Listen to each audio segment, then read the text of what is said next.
जी, अस्सलाम वालेकुम स्टूडेंट्स, कैसे हैं भी आप लोग? होप सो बिल्कुल ठीक-ठाक, एवन फर्स्ट क्लास होंगे। तो प्यारे बच्चों, आज हम डिस्कस करने जा रहे हैं एक्सरसाइज 6.6 और एक्सरसाइज 6.6 का जो टॉपिक है वो है ज्योमेट्रिक मीन।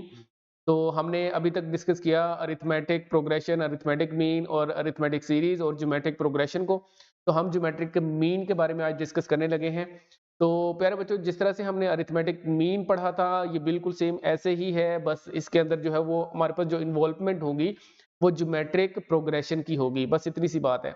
तो ज्योमेट्रिक मीन की डेफिनेशन देखते हैं। ये आपकी बुक में एज इट इज मौजूद है जी। A number G is said to be geometric mean between two numbers a and b if यहाँ पे कंडीशन ये है कि a कॉमा जी और comma B are in GP, अगर वो तीनों नंबर्स मिल के जीपी बनाएं तो हमारे पास ये जो जी है दरमियान वाली टर्म, ये हमारे पास प्यारे बच्चों ज्योमेट्रिक मीन कहलाएगी।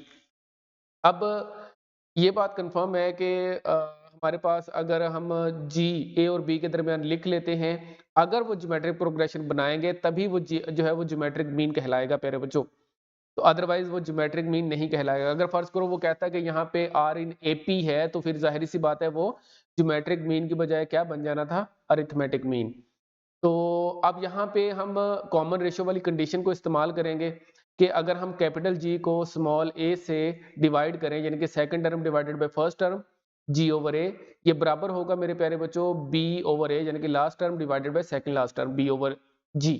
तो अगर हम क्रॉस मल्टीप्लाई करेंगे तो G square is equal to A B, और यहाँ पे जी की वैल्यू आ जाएगी plus minus square root of A B. तो ये है फार्मूला आपके पास अगर आपने एक ज्योमेट्रिक मीन निकालना हो बिटवीन ए एंड बी। लेकिन अगर आपसे कहा जाए कि एक से ज्यादा ज्योमेट्रिक मीन्स आपने फाइंड आउट करने हैं मेरे प्यारे बच्चों, तो फिर क्या करेंगे? जैसे कि यहाँ पे उसने कहा है कि G1 G2 G3 और Gn फर्ज करो n ज्योमेट्रिक मीन्स बन जाते हैं बिटवीन ए एंड बी। तो अब यहाँ पे हम ये लिखेंगे, ये तब ही मुमकिन है कि ए और बी और दरमियान वाले सारे ज्योमेट्रिक मीन्स अगर हम लिख देंगे, तो अगर ये जीपी बनाएंगे तब ये हमारे पास ज्योमेट्रिक मीन हमारे पास ज्योमेट्रिक मीन्स होंगे, अदरवाइज नहीं होंगे। मतलब ये है कि ये सारे मिलकर क्या बनाएंगे, जीपी बनाएंगे। तो ये बात भी आपने याद रखनी है, जब हमें ज्यादा ज्योमेट्रिक मीन्स फाइंड आउट करने होंगे तो हम ये फार्मूला यूज करेंगे। तो अब बढ़ते हैं एक्सरसाइज भी जाने प्यारे बच्चों। तो एक्सरसाइज का पहला क्वेश्चन है, क्वेश्चन नंबर 1 प्यारे बच्चों, वो कहता है कि find the geometric mean between these numbers. इसके 3 पार्ट्स हैं, अगर हम कोई एक पार्ट भी देख लेंगे तो ओके हो जाएगा। तो मैं इसका जो है वो आप लोगों से डिस्कस करूंगा सेकंड पार्ट में हमें कहा गया है कि आपने -2 आयोटा और 8 आयोटा के दरमियान आपने ज्योमेट्रिक मीन निकालना है। तो जी का फार्मूला इसमें से, इसका मतलब ये हुआ कि 2 आयोटा जो है माइनस वाला ये ए है और 8 आयोटा जो है वो बी है। तो आपने इन दोनों वो वैल्यूज को यूज करते हुए सोल्व आउट करना है। तो बढ़ते हैं सोल्यूशन की जाने प्यारे बच्चों। तो क्वेश्चन नंबर 1 में जो ये दरअसल सेकंड पार्ट ये है प्यारे बच्चों, तो ए की वैल्यू जो है वो -2 आयोटा और बी की वैल्यू 8 आयोटा है।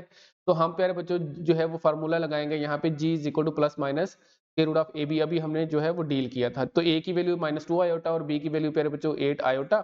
तो अब यहाँ पे जब हम इन्हें मल्टीप्लाई करेंगे 8 टू टाइम्स हो जाएगा 16, और वो भी माइनस का, और iota into iota iota square हो जाएगा। तो आयोटा स्क्वायर जो है वो किसके बराबर हो जाएगा, -1 के, और इस माइनस को वो क्या कर देगा, प्लस में बदल देगा। तो overall plus minus square root of 16, और ये जी की वैल्यू हमारे पास प्यारे बच्चों सिंप्लीफाई करने के बाद आ जाएगी +-4। तो ये बहुत ही आसान सा जो है वो क्वेश्चन है, क्वेश्चन नंबर 1।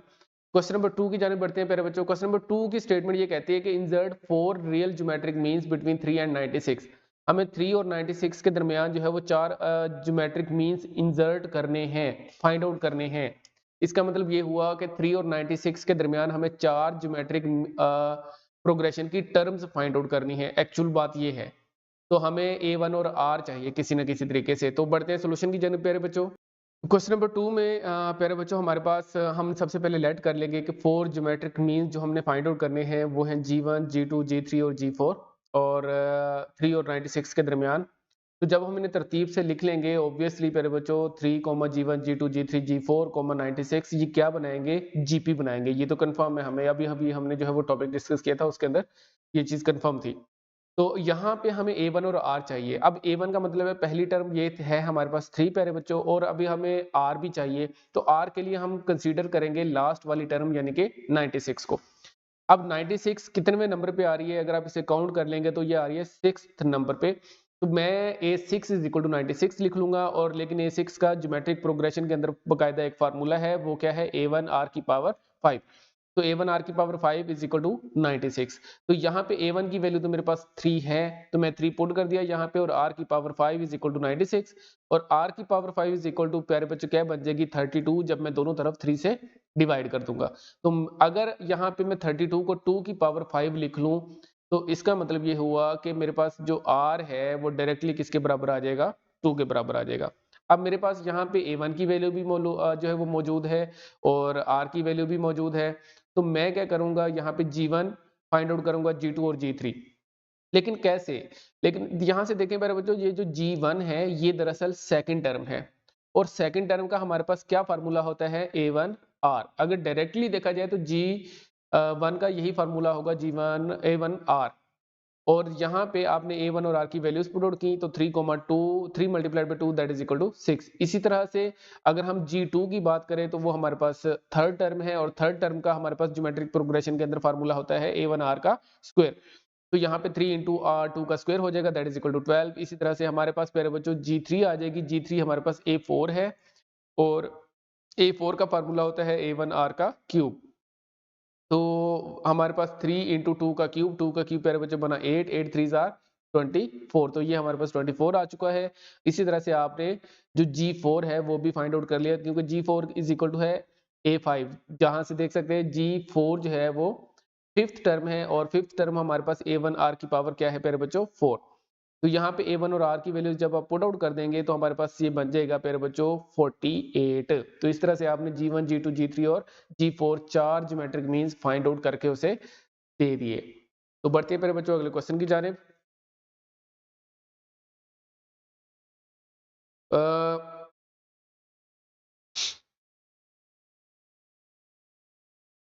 जी क्वेश्चन नंबर 3 है मेरे प्यारे बच्चों, वो कहता है कि if both x and y are positive distinct real numbers, x और y जो है वो पॉजिटिव डिस्टिंक्ट रियल नंबर्स हैं, यानी कि एक तो ये है कि दोनों पॉजिटिव हैं, और डिस्टिंक्ट का मतलब ये है कि वो अलग अलग नंबर हैं, सेम नंबर नहीं है। तो हमें ये शो करना है कि geometric mean between x and y is less than their arithmetic mean. तो हमें ये शो करना है कि अरिथमेटिक मीन बड़ा होता है ज्योमेट्रिक मीन से। तो बढ़ते हैं सोल्यूशन की जानिब प्यारे बच्चों।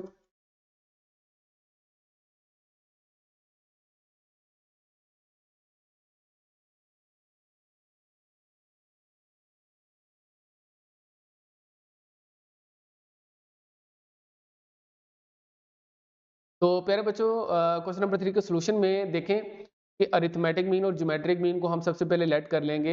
हमें पता है ये बात कि अरिथमेटिक मीन भी मीन जो है वो बिटवीन एक्स एंड वाई इस फार्मूले से लिखा जाएगा। अरिथमेटिक मीन अगर आपको याद हो तो हमने डील किया था 6.3 में, तो दोनों टर्म्स को ऐड करो और 2 पे डिवाइड कर दो तो अरिथमेटिक मीन आ जाता है। जबकि पॉजिटिव ज्योमेट्रिक मीन, जाहिर सी बात है दोनों पॉजिटिव नंबर्स हैं, तो ज्योमेट्रिक मीन भी यहाँ पे कौन सा आएगा, पॉजिटिव आएगा। तो ज्योमेट्रिक मीन जो है वो square root of x y है। अच्छा, बात चीजों को ना प्यारे बच्चों प्रूव करने के लिए हमें पहले सपोज करना पड़ता है कि वो ट्रू है। अगर मैथ के अंदर कुछ चीजें सपोज करके कि वो ट्रू हैं, तो अगर बाद में हम उनको ट्रू प्रूव कर दें तो इसका मतलब हमारी सपोजिशन ठीक होती है। तो हम यहाँ पे सपोज ही करेंगे। सपोज क्या कर लेंगे कि हम कि अरिथमेटिक मीन ज्योमेट्रिक मीन से बड़ा है, तो इसका मतलब ये होगा कि अरिथमेटिक मीन और ज्योमेट्रिक मीन का जो डिफरेंस है वो ग्रेटर देन जीरो होगा। ग्रेटर देन जीरो का मतलब है पॉजिटिव होगा। तो अब हमें जस्ट ये लेफ्ट हैंड साइड को पॉजिटिव शो करना है कि वाकई में ये पॉजिटिव है। अगर ये पॉजिटिव शो हो गई तो इट मींस प्रूफ। तो अरिथमेटिक मीन का फार्मूला लिखा प्यारे बच्चों x प्लस वाई ओवर 2, और ज्योमेट्रिक मीन का लिखा, अगर हम दोनों तरफ 2 से मल्टीप्लाई कर देंगे तो हमारे पास ये रिलेशन हासिल होगा कि x plus Y minus 2x के रूट ऑफ x के root of y greater than 0। अब यहाँ पे प्यारे बच्चों हम ना एक ही हमारे पास पॉसिबिलिटी है, हमें पता है कि अगर कोई चीज स्क्वायर के अंदर आ जाए ना तो वो हमारे पास पॉजिटिव होगी ही होगी। तो लिहाजा यहाँ पे स्क्वायर बनाने के लिए मुझे चाहिए था x के ऊपर भी स्क्वायर और y के ऊपर भी स्क्वायर। तो अगर मैंने स्क्वायर बनाना है तो मुझे यहाँ पे इसके ऊपर खुद से स्क्वायर रूट भी लगाना पड़ेगा। तो मैंने x के ऊपर खुद से स्क्वायर रूट भी लगाया और स्क्वायर भी लगाया, इसी तरह से y के ऊपर स्क्वायर रूट भी लगाया और स्क्वायर भी लगाया। तो इससे कोई फर्क नहीं पड़ा क्वेश्चन को। और -2, और यहाँ पे ये जो square root of x y था मैंने इसको अकेला अकेला कर लिया। अब आप यहाँ से देख सकते हैं कि फॉर्मूला कंप्लीट हो रहा है कि a का स्क्वायर प्लस b का स्क्वायर माइनस 2ab, तो ये बना a माइनस बी होल का स्क्वायर। तो square root of x minus square root of y whole का स्क्वायर कंप्लीट हो गया। अब यही चीज तो हमें चाहिए थी, जब कोई चीज स्क्वायर के अंदर आ गई मींस कि हमें कंफर्म हो गया कि वो चीज क्या है, पॉजिटिव है। तो लिहाजा square root of x minus square root of y whole का स्क्वायर पॉजिटिव है, इट मीन्स कि हमने जो सपोज किया था वो क्या है, ट्रू है। तो हम यहाँ पे फिर से स्टार्ट पे चले जाएंगे कि सो am माइनस gm जो है वो ग्रेटर देन 0 है, यस। और फिर यहाँ से gm को राइट हैंड साइड पे फेंक देंगे तो हमारे पास am जो है वो ग्रेटर देन gm हो जाएगा, हेंस प्रूव्ड।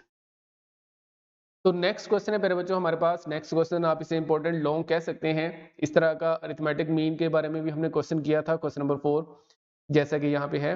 तो कहता है कि for what value of n, n की किस वैल्यू के लिए ये जो गिवन एक्सप्रेशन है a की पावर n प्लस b की पावर n और an minus one plus B N minus one, ये positive geometric mean between a and b बन जाएगा। मतलब आपने n की वैल्यू निकालनी है जबकि ये ज्योमेट्रिक मीन आपको दिया गया है। और एक ज्योमेट्रिक मीन हमें भी मालूम है जो कि होता है square root of x a B. तो हम दोनों को इक्वल रख लेंगे और वहां से n की वैल्यू ले आएंगे। तो हम सोल्यूशन की तरफ बढ़ते हैं प्यारे बच्चों। तो क्वेश्चन नंबर 4 में प्यारे बच्चों हमें जो गिवन ज्योमेट्रिक मीन है, मतलब जो दिया गया है वो ये है a की पावर n प्लस बी की पावर n ओवर a की power n minus one plus b की पावर n माइनस वन। लेकिन हमें ये बात मालूम है कि geometric mean between a and b जो है वो तो इस फार्मूले से होता है square root of A b से। तो एक ज्योमेट्रिक मीन उन्होंने दिया है और एक हमारे पास मालूम जो हमें मालूम है। हम ऐसा करते हैं कि इन दोनों इनको इक्वेशन 1 और इक्वेशन 2 का नाम देने के बाद हम इन्हें कंपेयर कर लेते हैं इक्वेशन 1 और 2 को। उसमें ये होगा कि इनकी लेफ्ट हैंड साइड्स अगर प्यारे बच्चों बराबर हैं तो इनकी राइट हैंड साइड्स भी आपस में क्या होंगी, बराबर होंगी। तो यहाँ पे मैंने square root of A b को जो है वो बराबर रख लिया इस एक्सप्रेशन के, a की पावर n प्लस बी की पावर n ओवर a की power n minus one plus b की पावर n माइनस वन। तो आप लोग देख सकते हैं मैंने इसको इक्वल रख लिया। अब यहाँ पे हम क्या करेंगे प्यारे बच्चों, इसे क्रॉस मल्टीप्लाई कर देंगे। जब हम क्रॉस मल्टीप्लाई करेंगे तो ये जो नीचे वाला एक्सप्रेशन है a की power n minus one plus b की पावर n माइनस वन, ये किससे मल्टीप्लाई हो जाएगा, a की power a square root of a और स्क्वायर रूट ऑफ b है ना, तो a की पावर 1/2 से लिख सकते हैं और b की पावर 1/2 से लिख सकते हैं और साथ में ये एक्सप्रेशन आ गया। जबकि a की पावर n प्लस b की पावर n जो है वो डायरेक्टली एज इट इज रह जाएगा, क्योंकि आप ये समझिए कि बस ये नीचे वाला एक्सप्रेशन इससे लाकर मल्टीप्लाई कर दिया। अब प्यारे बच्चों हमारे पास जब हम इसे सिंप्लीफाई करेंगे, देखें पहले मैंने ये किया कि जो राइट हैंड साइड पे a की पावर n b की पावर n है उसको मैंने इधर लिख लिया, यहाँ पे प्लस लिखना था a की पावर n प्लस b की पावर n। तो ये जो एक्सप्रेशन है ये वाला एक्सप्रेशन, इसमें हम मल्टीप्लिकेशन करेंगे। पहले हम a की पावर 1/2 को a की पावर n माइनस वन से मल्टीप्लाई करेंगे। तो यहाँ पे a की पावर 1/2 डॉट a की पावर n माइनस वन, इस तरह से b की पावर 1/2 साथ में एज इट इज ये आएगा ही आएगा। इसी तरह से जब ये वाला एक्सप्रेशन प्यारे बच्चों b की पावर n माइनस वन से मल्टीप्लाई होगा तो सेम ये सारे का सारा एज इट इज लिखा जाएगा। लेकिन यहाँ पे आप देखें कि a और a बेसिस एक जैसी हैं तो पावर्स तो ऐड अप हो जाएंगी। तो a की पावर में लिखा जाएगा n माइनस वन प्लस 1/2, क्योंकि एक पावर है n माइनस वन और दूसरी है 1/2, तो हमारे पास ये बन गई पावर। और यहाँ पे b की पावर 1/2 एज इट इज और प्लस a की पावर 1/2 डॉट b की पावर यहाँ पे सिंप्लीफाई हो जाएगी एक n माइनस वन प्लस 1/2। जब आप इसे सिंप्लीफाई करेंगे प्यारे बच्चों के माइनस का 1 और प्लस का 1/2 तो ये बनेगा माइनस का 1/2। n को आपने नहीं छेड़ना, जो कॉन्स्टेंट्स हैं उनको सिंप्लीफाई कर लेना है। तो यहाँ पे a की power n minus 1/2 dot b की पावर 1/2 और सिमिलरली यहाँ पे a की पावर 1/2 डॉट b की पावर n माइनस 1/2, आपके पास ये एक्सप्रेशन आपको हासिल हो जाएगा। अब अगले स्टेप में आपने ये करना है प्यारे बच्चों कि a की जो कोई पावर है ना उसको आपने लेफ्ट हैंड साइड पे ले आना है। लेफ्ट हैंड साइड पे पहले मौजूद है a की पावर n, यहाँ पे दरमियान में फिर से बताता चलूं यहाँ पे प्लस आता है। तो a की पावर यहाँ पे n है और यहाँ पे हम इस एक्सप्रेशन को a की power n minus 1/2 dot b की पावर 1/2 को लेफ्ट हैंड साइड पे ले आए हैं। तो यहाँ पे ये चीज लिखी गई और राइट हैंड साइड पे प्यारे बच्चों हमारे पास a की पावर 1/2 डॉट b की पावर 1 माइनस 1/2 है ना, तो वो एज इट इज मौजूद है ये यहाँ पे। और साथ में प्यारे बच्चों हमारे पास जो b की पावर n है लेफ्ट हैंड साइड पे b की पावर n ऐड हो रहा था वो इधर आके क्या हो गया, सब्ट्रैक्ट हो गया। अब हमने क्या करना है, हमने इन दोनों टर्म्स में से जो मिनिमम पावर है a की वो कॉमन लेनी है। तो a की मिनिमम पावर प्यारे बच्चों है a की पावर माइनस 1/2। तो a की पावर जब माइनस 1/2 कॉमन ले लेंगे ना मेरे बच्चों, तो यहाँ पे a की पावर n में से जब n माइनस 1/2 निकल जाएगा तो प्यारे बच्चों आपके पास ऑब्वियस है कि a की पावर प्लस का 1/2 ही बचेगा। इसका अंदाजा आप इस बात से लगा सकते हैं कि पावर्स के अंदर आप सिंपल ये देखें a की पावर n है ना, तो अगर आप इसके अंदर पावर के अंदर माइनस का 1/2 और प्लस का 1/2 ऐड कर दें तो n माइनस 1/2 रख लें और जो प्लस का 1/2 होगा उसको अलहदा कर लें। तो हमारे पास a की पावर 1/2 अलग हो जाएगा माइनस, और यहाँ पे b की पावर 1/2 एज इट इज रहा, क्योंकि दूसरी टर्म में से तो a की पावर n माइनस 1/2 कॉमन ले लिया हमने, इज इक्वल टू, अब यहाँ पे राइट हैंड साइड पे प्यारे बच्चों b की पावर n माइनस 1/2 है, और इनटू हमारे पास आ जाएगा a की पावर 1/2 माइनस b की पावर 1/2, क्योंकि यहाँ पे भी हमने सेम काम किया जो लेफ्ट हैंड साइड पे किया था। अब ये जो ब्रैकेट के अंदर एक्सप्रेशंस हैं a की पावर 1/2 माइनस b की पावर 1/2, ये दोनों तरफ सेम है, इनको हम क्या करते हैं, खत्म कर देते हैं। अगर हम इन्हें उड़ा दें, और नेक्स्ट स्टेप ये है कि आपने a की पावर n माइनस 1/2 को डिवाइड करना है b की पावर n माइनस 1/2 से, तो दोनों तरफ अगर हम डिवाइड करते हैं तो राइट साइड पे 1 आ जाएगा मेरे प्यारे बच्चों, और लेफ्ट हैंड साइड पे क्या आ जाएगा, a की power n minus 1/2 divided by b की पावर n माइनस 1/2। तो अगर हम लेफ्ट हैंड साइड पे a ओवर b होल की पावर n माइनस 1/2 लिख लें, और ये जो 1 है इसको हम लिख सकते हैं कि a ओवर b होल की पावर 0, क्योंकि 1 है तो 1 किसी भी नंबर की पावर अगर 0 कर लें तो 1 आ जाता है, तो हम अपनी रिक्वायरमेंट के मुताबिक चलते हैं कि a ओवर b की पावर अगर 0 कर लें तो 1, तो लिहाजा ये फाइनल आंसर बनेगा n minus 1/2 is equal to 0, और यहाँ से हमारे पास n की वैल्यू आ जाएगी 1/2। तो ये था हमारे पास क्वेश्चन प्यारे बच्चों, क्वेश्चन नंबर 4। तो नेक्स्ट क्वेश्चन की जाने बढ़ते हैं हम। तो नेक्स्ट हमारे पास है प्यारे बच्चों क्वेश्चन नंबर 5। क्वेश्चन नंबर 5 में कहता है the arithmetic mean of two positive integral numbers exceeds their positive geometric mean by 2 and their sum is 20, find the numbers। आपने दो पॉजिटिव नंबर्स फाइंड आउट करने हैं, लेट कर लेंगे हम कि x और y हैं, तो कहता है अगर हम उन्हें जमा करते हैं तो उनका सम 20 आता है, लेकिन अगर हम उनका अरिथमेटिक और ज्योमेट्रिक मीन निकाल लें तो अरिथमेटिक मीन जो है वो ज़्यादा आ जाएगा ज्योमेट्रिक मीन से, कितना, 2 टाइम्स, यानी कि 2। अब इसका मतलब ये हुआ कि अगर मैं am माइनस gm करूंगा तो वो बराबर आएगा 2 के। तो ये है दो कंडीशंस, हमें x और y फाइंड आउट करना है प्यारे बच्चों। तो बढ़ते हैं सोल्यूशन की जानिब। तो प्यारे बच्चों क्वेश्चन नंबर 5 में सबसे पहले आपने लेट कर लेना है कि a और b दो नंबर्स हैं, ठीक है, और जो रिक्वायर्ड हैं। तो कंडीशन 1 के मुताबिक, कंडीशन 1 ये कहती है कि अरिथमेटिक मीन जो है ज्योमेट्रिक मीन से 2 ज्यादा है। इसका मतलब है कि अरिथमेटिक मीन बराबर है ज्योमेट्रिक मीन प्लस 2, या दूसरे लफ्जों में अगर मैं अरिथमेटिक मीन में से ज्योमेट्रिक मीन को सब्ट्रैक्ट करूं तो वो किसके बराबर आएगा, 2 के। तो एक ही बात है। तो यहाँ पे अगर आप इसके अंदर थोड़ी सी सिंप्लीफिकेशन कर लें कि दोनों तरफ जो है वो 2 से मल्टीप्लाई कर लें, तो मेरे पास आ जाएगा कि a plus b is equal to 2 square root of A B, और साथ में ये जो 2 है जब मल्टीप्लाई होगा तो क्या बन जाएगा, 4 बन जाएगा। तो इक्वेशन 1 हो गई। अब हम कंडीशन 2 यूज करते हैं। कंडीशन 2 ये कहती है कि इन दोनों का जो सम है ना a प्लस बी वो 20 है। तो मैंने कहा ठीक है, अब a plus b is equal to 20 है, यहाँ से बेहतर है कि एक काम ये भी कर ले कि a की वैल्यू निकाल लें जो कि बनती है 20 माइनस बी। अब ये जो वैल्यू है 20 माइनस बी अगर मैं यहाँ पे पुट आउट कर दूं, पहली बात तो ये कि हमें इस a प्लस बी की जगह पे जो है वो डायरेक्ट 20 लिख देना चाहिए, तब भी चलेगा। तो यहाँ पे अगर मैं लिख भी दूं लेफ्ट हैंड साइड पे कि a की जगह पे 20 माइनस बी, तो प्लस बी कैंसिलेशन के बाद मेरे पास मेरे बच्चों 20 ही बचेगा। और राइट हैंड साइड पे जो है ना, राइट हैंड साइड पे आ रहा है square root of A B, तो स्क्वायर रूट के अंदर मैंने जो है वो a की वैल्यू पुट कर देनी है 20 माइनस बी। तो मैं जब 20 माइनस बी पुट करूंगा तो मेरे पास ये बन जाएगा 20 बी माइनस बी का स्क्वायर और होल का स्क्वायर, और यहाँ पे बाहर 2 भी मौजूद है एज इट इज है, और यहाँ पे प्लस का जो 4 था मैंने उसको कहाँ शिफ्ट कर दिया, लेफ्ट हैंड साइड पे। तो 20 minus 4 is equal to 2 into 20 b minus b का स्क्वायर।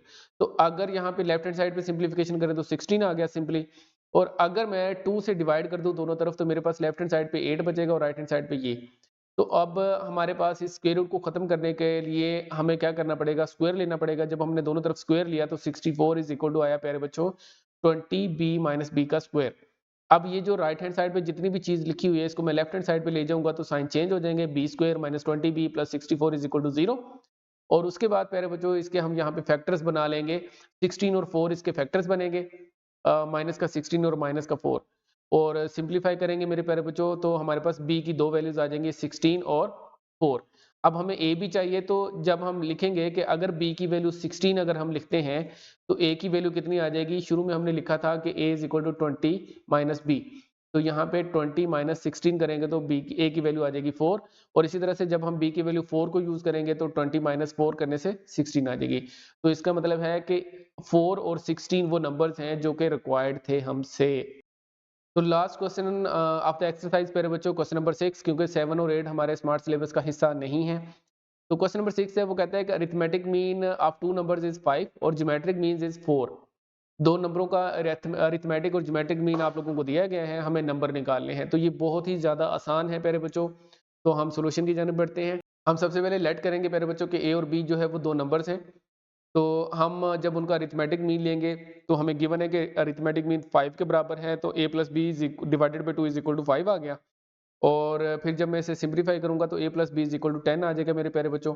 और यहाँ से अगर हम a की वैल्यू निकालें तो 10 माइनस बी, तो हमने निकाल के रख ली यहाँ पे। अब दूसरी कंडीशन को यूज करते हैं। कंडीशन 2 ये कहती है कि अगर आप ज्योमेट्रिक मीन लेते हैं तो वो 4 के बराबर है। अब लेफ्ट हैंड साइड में हमने ज्योमेट्रिक मीन का फार्मूला लगा दिया है कि square root of A b किसके बराबर है, 4 के। तो यहाँ से ए बी किसके बराबर आ जाएगा, 16 के।